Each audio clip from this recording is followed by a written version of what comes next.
നമസ്കാരം, ഞാൻ സിജു. എല്ലാവർക്കും നെറ്റോസിൻ്റെ പുതിയൊരു വീഡിയോയിലേക്ക് സ്വാഗതം. യുകെയിലെ ഏറ്റവും പുതിയ ചില അപ്ഡേറ്റ്സുകളാണ് ഇന്നത്തെ വീഡിയോയിലൂടെ നിങ്ങളോട് ഞാൻ പങ്കുവെക്കാൻ ആഗ്രഹിക്കുന്നത്. അതിൽ ആദ്യത്തെ അപ്ഡേറ്റ് എന്ന് പറഞ്ഞു കഴിഞ്ഞാൽ, ഇന്ന് ഒരുപാട് പേര് വിളിച്ച് ചോദിച്ച ഒരു ക്വസ്റ്റ്യൻ എന്ന് പറഞ്ഞു കഴിഞ്ഞാൽ, യുകെയിലേക്ക് ഇന്ത്യയിൽ നിന്നുള്ളവരുടെ സ്കിൽഡ് വിസ കൊടുക്കുന്നത് നിർത്തലാക്കാൻ പോവുകയാണോ എന്നുള്ളൊരു ക്വസ്റ്റ്യനാണ്. ഇന്ന് ഒരുപാട് പേരാണ് അതുമായിട്ട് ബന്ധപ്പെട്ട് മെസ്സേജ് അയച്ചത്. അന്നേരം അതിനൊരു ക്ലാരിഫിക്കേഷൻ തരാൻ ആഗ്രഹിക്കുകയാണ്. അപ്പോൾ നമുക്ക് ഇന്നത്തെ നിമിഷം ഈ വീഡിയോ ചെയ്യുന്നത് വരെ യുകെ ഗവൺമെൻറ് വിസ നിയമങ്ങളിൽ, അതായത് പ്രത്യേകിച്ച് സ്കിൽഡ് വർക്കർ വിസ നിയമങ്ങളിൽ പ്രത്യേകിച്ച് മാറ്റങ്ങളൊന്നും തന്നെ വരുത്തിയിട്ടില്ല. അതുപോലെ തന്നെ PR നിയമങ്ങളിലോ സ്റ്റുഡൻറ്റ് വിസ നിയമങ്ങളിലോ ഒന്നും പുതിയ മന്ത്രിസഭ ഒരു മാറ്റവും ഇതുവരെ വരുത്തിയിട്ടില്ല. അവർ ചിലപ്പോൾ മാറ്റങ്ങൾ വരുത്താം, പക്ഷേ ഇതുവരെ ഒരു മാറ്റവും വരുത്തിയിട്ടില്ല. അപ്പോൾ മറ്റൊരു കാര്യം പ്രത്യേകം ശ്രദ്ധിക്കേണ്ടതെന്ന്, ഇപ്പോൾ ഒരുപാട് പേര് ഈ ഒരു ക്വസ്റ്റ്യൻ ചോദിക്കാനുള്ള ഒരു കാര്യം എന്ന് പറഞ്ഞു കഴിഞ്ഞാൽ, അതായത് ഇന്ത്യയിൽ നിന്ന് ഇനി വരുന്നവർക്ക് സ്കിൽഡ് വർക്കർ വിസ കൊടുക്കരുത് എന്നുള്ളൊരു ചർച്ച വരാനുള്ള പ്രധാനപ്പെട്ട കാരണമെന്ന് പറഞ്ഞു കഴിഞ്ഞാൽ, നമുക്കറിയാമല്ലോ കൺസർവേറ്റീവിൻ്റെ കഴിഞ്ഞ മന്ത്രിസഭയിലെ ഒരു പ്രധാനിയായിരുന്നു റോബർട്ട് ജെനറിക്ക്. റോബർട്ട് ജെനറിക്ക് ഇമിഗ്രേഷന് എതിരായിട്ടുള്ളൊരു വ്യക്തിയാണ്. അന്നേരം ഈ റോബർട്ട് ജെനറിക്ക് ഇപ്പോൾ കൺസർവേറ്റീവിൻ്റെ പുതിയ നേതാവായിട്ട് മത്സരിക്കുന്ന ഒരു വ്യക്തിയാണ്. അന്നേരം അദ്ദേഹം നടത്തിയ ഒരു പ്രസ്താവനയാണ് ഇപ്പോൾ ഒരുപാട് പേർക്ക് യുകെയിലേക്കുള്ള സ്കിൽഡ് വർക്കർ വിസ നിർത്തലാക്കാൻ പോകുന്നു എന്നുള്ളൊരു സംശയം വരാനുള്ള കാരണം റോബർട്ട് ജെനറിക്ക് പറഞ്ഞിരിക്കുന്ന ഒരു അഭിപ്രായം എന്ന് പറഞ്ഞു കഴിഞ്ഞാൽ, യുകെയിൽ ഇപ്പോൾ അഭയാർത്ഥികളായിട്ട് അല്ലെങ്കിൽ ഇല്ലീഗലായിട്ട് താമസിക്കുന്നവരെ കയറ്റി വിട്ട് കഴിഞ്ഞാൽ അക്സെപ്റ്റ് ചെയ്യാത്ത രാജ്യങ്ങളെ എല്ലാം തന്നെ അവിടുന്ന് ഇങ്ങോട്ട് സ്കിൽഡ് വർക്കർ വിസ കൊടുക്കരുത് എന്നുള്ള രീതിയിൽ പ്രസ്താവന നടത്തി. അതായത് ഇന്ത്യയിൽ നിന്ന് 10,000-കണക്കിന് ആൾക്കാർ യുകെയിൽ ഇപ്പോൾ അഭയാർത്ഥികളായിട്ട് അല്ലെങ്കിൽ ഇല്ലീഗലായിട്ട് നിൽക്കുന്നുണ്ട്. അന്നേരം അവരെ തിരിച്ച് ഇന്ത്യ എടുത്തില്ലെങ്കിൽ ഇന്ത്യയിൽ നിന്നുള്ള സ്കിൽഡ് വർക്കർ വിസ ആപ്ലിക്കേഷൻ നിരോധിക്കാനുള്ള നിയമം കൊണ്ടുവരണമെന്നാണ് റോബർട്ട് ജെനറിക്ക് ആവശ്യപ്പെട്ടത്. ഈ റോബർട്ട് ജെനറിക്ക് ഇത് പറഞ്ഞെങ്കിലും ഇപ്പോൾ മന്ത്രിസഭയിൽ ഒരു തീരുമാനം എടുക്കാനുള്ള പവറൊന്നും അദ്ദേഹത്തിന് ഇല്ല. കാരണം അദ്ദേഹം പ്രതിപക്ഷത്തെ ഒരു MP ആണ്. ഇപ്പോൾ നമ്മുടെ നാട്ടിൽ ഇപ്പോൾ BJPയും CPM ഭരിക്കുന്നു. അന്നേരം അവിടെയുള്ള പ്രതിപക്ഷ കക്ഷി കോൺഗ്രസ് ആണ്. അന്നേരം കോൺഗ്രസിൻ്റെ നേതാക്കന്മാരെ ഒരേ അഭിപ്രായങ്ങൾ പറയുമെങ്കിലും അതൊന്നും ഒരു നിയമമായിട്ട് വരികയില്ലല്ലോ. അതുപോലെ തന്നെയാണ് ഇപ്പോൾ റോബർട്ട് ജെനറിക്ക് അദ്ദേഹത്തിൻ്റെ ഒരു അഭിപ്രായമായിട്ട് പറഞ്ഞതാണ്. അത് നിയമമായിട്ട് വരാനുള്ളൊരു ചാൻസും ഇല്ല. കാരണം ഭരിക്കുന്ന ലേബർ പാർട്ടി അതുമായിട്ട് ബന്ധപ്പെട്ട് ഒരു ചർച്ചയും നടത്തിയിട്ടില്ല. പക്ഷേ ഇദ്ദേഹത്തിൻ്റെ ആഗ്രഹം പോലെ, ഒരു MP എന്ന നിലയിൽ അദ്ദേഹത്തിൻ്റെ ആഗ്രഹം പോലെ അദ്ദേഹം പറഞ്ഞതാണ്. ഇന്ത്യ ഉൾപ്പെടെ ഒരു 3-4 രാജ്യങ്ങളുടെ പേരെടുത്ത് അദ്ദേഹം പറഞ്ഞതാണ്, ആ രാജ്യങ്ങളിൽ നിന്ന് യുകെയിലേക്ക് വരുന്നവർക്ക് ഇനി സ്കിൽഡ് വർക്കർ വിസ കൊടുക്കരുത്, അല്ലെങ്കിൽ ആ രാജ്യത്തുള്ളവർ ഇവിടെയുള്ള ഇല്ലീഗലായിട്ട് ആ രാജ്യത്ത് നിന്ന് വന്നവരെ സ്വീകരിക്കാൻ തയ്യാറാകണം. അങ്ങനെ തയ്യാറായാൽ മാത്രമേ വിസ കൊടുക്കാവുള്ളൂ. ഇതിന് വ്യക്തി എന്നുള്ള ഒരു അഭിപ്രായമാണ്. അതുകൊണ്ട് തന്നെ നിങ്ങൾ ആരും ടെൻഷൻ അടിക്കേണ്ട. ഒരു വിസ നിയമങ്ങൾ ഒരു മാറ്റവും വരുത്തിയിട്ടില്ല. ഇനി വിസ നിയമങ്ങളിൽ എന്തെങ്കിലും മാറ്റം വരുത്തി അത് നമ്മൾ തത്സമയം നിങ്ങളെ അറിയിക്കുന്നതായിരിക്കും. നമ്മുടെ ചാനൽ ആദ്യമായിട്ട് കാണുകയാണെങ്കിൽ ദയവ് ഇത് സബ്സ്ക്രൈബ് ചെയ്യുക. അതോടൊപ്പമുള്ള ബെൽ ബട്ടൺ പ്രസ് ചെയ്ത് കഴിഞ്ഞാൽ യുകെയിലെ എല്ലാ പ്രധാനപ്പെട്ട അപ്ഡേറ്റ്സുകളും നിങ്ങളെ തത്സമയം തന്നെ അറിയിക്കുന്നതായിരിക്കും. രണ്ടാമത്തെ ഒരു അപ്ഡേറ്റ് എന്ന് പറഞ്ഞു കഴിഞ്ഞാൽ NHSുമായിട്ട് ബന്ധപ്പെട്ടാണ്. ഇപ്പോൾ NHSൽ വളരെ കുറഞ്ഞ റിക്രൂട്ട്മെൻറ്റ് നടക്കുന്നുള്ളൂ, നമുക്കെല്ലാം അറിയാമല്ലോ. അന്നേരം അതിൻ്റെ പ്രധാനപ്പെട്ട ഒരു കാര്യമായിട്ട് അവർ പറഞ്ഞിരുന്നത് ഫണ്ടിങ്ങിലെ അപര്യാപ്തത മൂലമാണെന്നാണ് പറഞ്ഞിരിക്കുന്നത്. ഇപ്പോൾ ഹെൽത്ത് സെക്രട്ടറി പറഞ്ഞിരിക്കുന്ന കാര്യമെന്ന് പറഞ്ഞു കഴിഞ്ഞാൽ, ഒക്ടോബർ അവസാനത്തോടു കൂടി ഇവിടുത്തെ NHSന് എത്ര രൂപ ഫണ്ടാണ് നൽകാൻ പോകുന്നതെന്നുള്ള കാര്യം പുറത്തു വരും എന്നാണ് പറഞ്ഞിരിക്കുന്നത്. അതായത് ഒക്ടോബർ അവസാനത്തോടുകൂടി ഇവിടുത്തെയുള്ള NHSകൾക്ക് വേണ്ട ഫണ്ടുകളെ കുറിച്ചുള്ള തീരുമാനം ആകും. അത് കഴിയുമ്പോൾ എല്ലാ NHSകൾക്കും ഫണ്ടുകൾ ലഭിക്കുമെന്ന് തന്നെയാണ് അദ്ദേഹം പറഞ്ഞിരിക്കുന്നത്. അതുകൊണ്ട് തന്നെ നമുക്ക് പ്രതീക്ഷിക്കാം ഒക്ടോബർ അവസാനം ഈ ഫണ്ടുകൾ വന്നു കഴിയുമ്പോൾ പുതിയതായിട്ടുള്ള റിക്രൂട്ട്മെൻറ്റുകൾ നടക്കാനുള്ള ചാൻസുകളുണ്ട്. അന്നേരം നിങ്ങൾ യുകെയിലേക്ക് വരാൻ ആഗ്രഹിക്കുന്നവർ നിങ്ങളുടെ ശ്രമങ്ങൾ തുടർന്നിക്കൊള്ളുക. നിങ്ങൾ പുതിയ ഏജൻസികളാണ് ഇപ്പോൾ കൂടുതലും റിക്രൂട്ട് ചെയ്യുന്നത്. കാരണം ഇവിടുത്തെ NHSകളെല്ലാം തന്നെ ചെലവ് ചുരുക്കലിൻ്റെ ഭാഗമായിട്ട് ഉയർന്ന ചെലവുകളുള്ള ഏജൻസികളെ ഒഴിവാക്കിയിട്ട് കുറഞ്ഞ ചെലവിലുള്ള ഏജൻസികളെയാണ് ഇപ്പോൾ യൂസ് ചെയ്തുകൊണ്ടിരിക്കുന്നത്. ഇതുപോലെ തന്നെ നമ്മുടെ നോർക്കയും ODPC ഒക്കെ വഴിയുള്ള ഇൻ്റർവ്യൂ യുകെയിലേക്ക് നേഴ്സുമാർക്ക് നടക്കുന്നുണ്ട്. അന്നേരം UK സ്വപ്നം കാണുന്ന എല്ലാവരും തന്നെ നോർക്കയിലും ODPCയും ഒക്കെ രജിസ്റ്റർ ചെയ്യുക. കാരണം അവിടെ ഇൻ്റർവ്യൂസ് വരുന്നുണ്ട്. അവിടുത്തെ ഇൻ്റർവ്യൂസിലൂടെ നിങ്ങൾക്ക് യുകെയിലെ NHSലേക്ക് വരാൻ സാധിക്കുന്നതാണ്. കാരണം ചെലവ് കൂടിയ ഏജൻസികളെ ഒഴിവാക്കി ഇങ്ങനെ ചെലവ് കുറഞ്ഞ ഏജൻസികളെ NHS യൂസ് ചെയ്യുന്നത് കൊണ്ടാണ് അങ്ങനെയുള്ള സ്ഥാപനങ്ങൾക്ക് ഇപ്പോൾ അവസരങ്ങൾ ലഭിക്കുന്നത്. അതുകൊണ്ട് തന്നെ യുകെയിലെ അറിയാമല്ലോ, യുകെയിലെ നേഴ്സുമാരുടെ വേക്കൻസികൾ ഒരു കാരണവശാലും കുറയുന്നില്ല. ഇപ്പോഴുമുണ്ട്, 50,000-ന് മുകളിൽ വേക്കൻസികളുണ്ട്.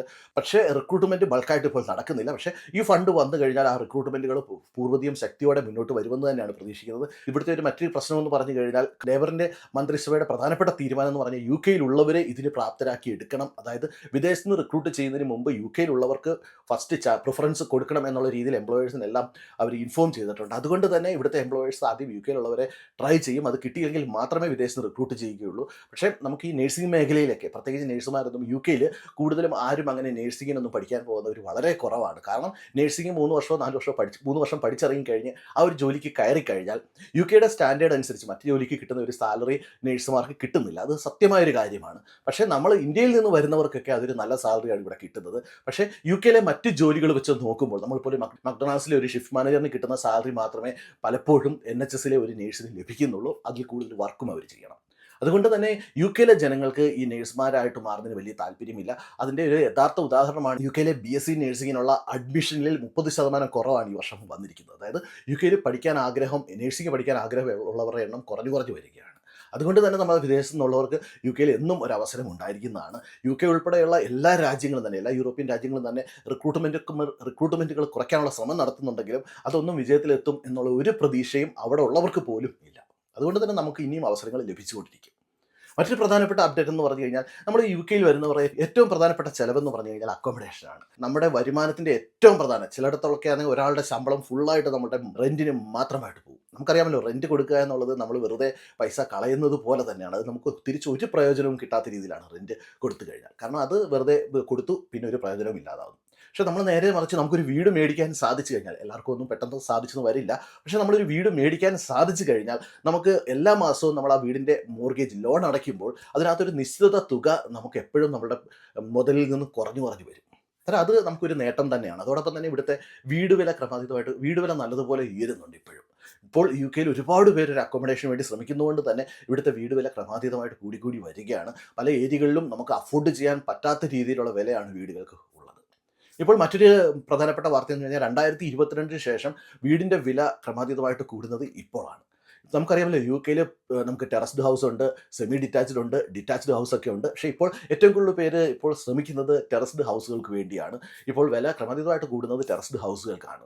അതോടൊപ്പം തന്നെ ഇപ്പോൾ മറ്റൊരു പ്രധാനപ്പെട്ട ഗുണമെന്ന് പറഞ്ഞു കഴിഞ്ഞാൽ വീട് മേടിക്കാൻ ആഗ്രഹിക്കുന്നവർക്ക് ഇപ്പോൾ ഇവിടുത്തെ ഇൻട്രസ്റ്റ് റേറ്റ് കുറയുന്നുണ്ട്. ഇവിടുത്തെ ബാങ്കുകളെല്ലാം തന്നെ ഇവിടുത്തെ മോർഗേജിൻ്റെ ഇൻട്രസ്റ്റ് റേറ്റ് കുറയ്ക്കുന്നത് കൊണ്ട് തന്നെ നമുക്ക് വൻ ബാധ്യതയിൽ നിന്ന് ഒഴിവാക്കാനുള്ള ഒരു അവസരമുണ്ട്.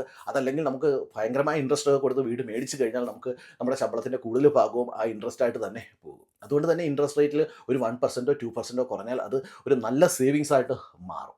അന്നേരം ഇപ്പോൾ യു കെയിലെ പ്രധാനപ്പെട്ട ബാങ്കുകളെല്ലാം തന്നെ ഇൻട്രസ്റ്റ് റേറ്റ് കുറയ്ക്കുന്നുണ്ട്. അതിൻ്റെ കാരണമെന്ന് പറഞ്ഞു കഴിഞ്ഞാൽ bank of England base rate ഇപ്പോൾ കുറച്ച് കൊണ്ടുവരുന്നുണ്ട്. അതുകൊണ്ട് തന്നെ ഇവിടുത്തെ മോർഗേജ് പ്രൊവൈഡേഴ്സ് എല്ലാം പ്രതീക്ഷിക്കുന്നത് ഇനിയും ഇവിടെ ഇൻട്രസ്റ്റ് കുറയും എന്ന് തന്നെയാണ് പ്രതീക്ഷിക്കുന്നത്. അതുകൊണ്ട് തന്നെ ഇപ്പോൾ കൂടുതലും വീടുകൾ മേടിക്കാനുള്ള ഡിമാൻഡ് കൂടുമെന്നുള്ള കാര്യത്തിൽ സംശയമില്ല. അങ്ങനെ ഡിമാൻഡ് കൂടുമ്പോൾ വീടുകളുടെ വില കൂടും എന്നുള്ള കാര്യത്തിലും ഒരു സംശയവുമില്ല.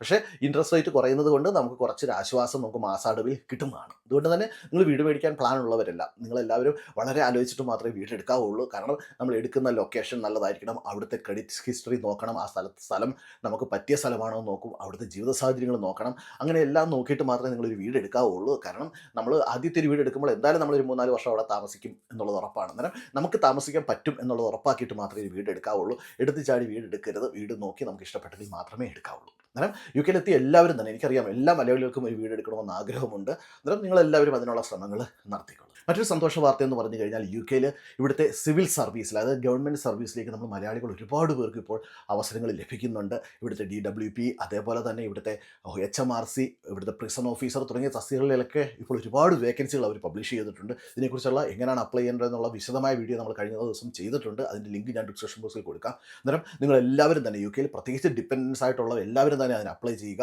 അതുപോലെ തന്നെ PSWയിലൊക്കെ നിൽക്കുന്നവർക്ക് അപ്ലൈ ചെയ്ത് കഴിഞ്ഞാൽ നമുക്ക് ആ ജോലി കിട്ടാനുള്ള ഒരു അവസരമാണ്. അത് ഇവിടുത്തെ ഗവൺമെൻറ് ജോലിയാണ്. ഗവൺമെൻറ് ജോലി ആയതുകൊണ്ട് തന്നെ നമ്മൾ സെക്യൂർ ആയിരിക്കും. നമുക്ക് അവിടെ ഒരുപാട് പേഴ്സണൽ ഗ്രോത്തിനുള്ള അവസരം ലഭിക്കുന്നതാണ്. നമുക്ക് കഴിവുണ്ടെങ്കിൽ ഉയർന്ന പൊസിഷനിലേക്ക് പെട്ടെന്ന് പോകാനൊക്കുന്ന ഒരു അവസരം തന്നെയാണ്. അന്നേരം നിങ്ങളെല്ലാവരും തന്നെ യു കെയിലെ സിവിൽ സർവീസ് ജോബുകൾക്ക് വേണ്ടി അപേക്ഷിക്കുക. അന്നേരം അതിനുവേണ്ടി ഒരു വാട്സപ്പ് കൂട്ടായ്മ നമുക്കുണ്ട്. അതിൻ്റെ ലിങ്ക് ഞാൻ ഡിസ്ക്രിപ്ഷൻ ബോക്സിൽ കൊടുക്കാം. നിങ്ങൾ അതിനകത്തും ജോയിൻ ചെയ്യുക. അന്നേരം നിങ്ങളുടെ ഫ്രണ്ട്സിനൊക്കെ ആ വീഡിയോ ഒന്ന് ഷെയർ ചെയ്ത് കൊടുക്കുക. നമ്മുടെ ചാനൽ ആദ്യമായിട്ട് കാണുകയാണെങ്കിൽ ദയവ് ഇത് സബ്സ്ക്രൈബ് ചെയ്യുക. അതോടൊപ്പമുള്ള ബെൽ ബട്ടൺ പ്രസ് ചെയ്ത് കഴിഞ്ഞാൽ യു കെയിലെ എല്ലാ പ്രധാനപ്പെട്ട അപ്ഡേറ്റ്സുകളും നിങ്ങളെ തത്സമയം തന്നെ അറിയിക്കുന്നതായിരിക്കും. അപ്പോൾ നിങ്ങൾക്ക് എല്ലാവർക്കും ഈ വീഡിയോ പ്രയോജനപ്പെടുത്താൻ പ്രതീക്ഷിക്കുന്നു. നിങ്ങൾക്ക് ഈ വീഡിയോ ഇഷ്ടപ്പെട്ടെങ്കിൽ നിങ്ങളുടെ ഫ്രണ്ട്സിന് ഷെയർ ചെയ്യുക. അതോടൊപ്പം തന്നെ നിങ്ങളുടെ അഭിപ്രായങ്ങളും നിർദ്ദേശങ്ങളും പങ്കുവെക്കുക. അപ്പോൾ മറ്റൊരു വീഡിയോയിൽ കാണുന്നവരെ എല്ലാവർക്കും നന്ദി, നമസ്കാരം.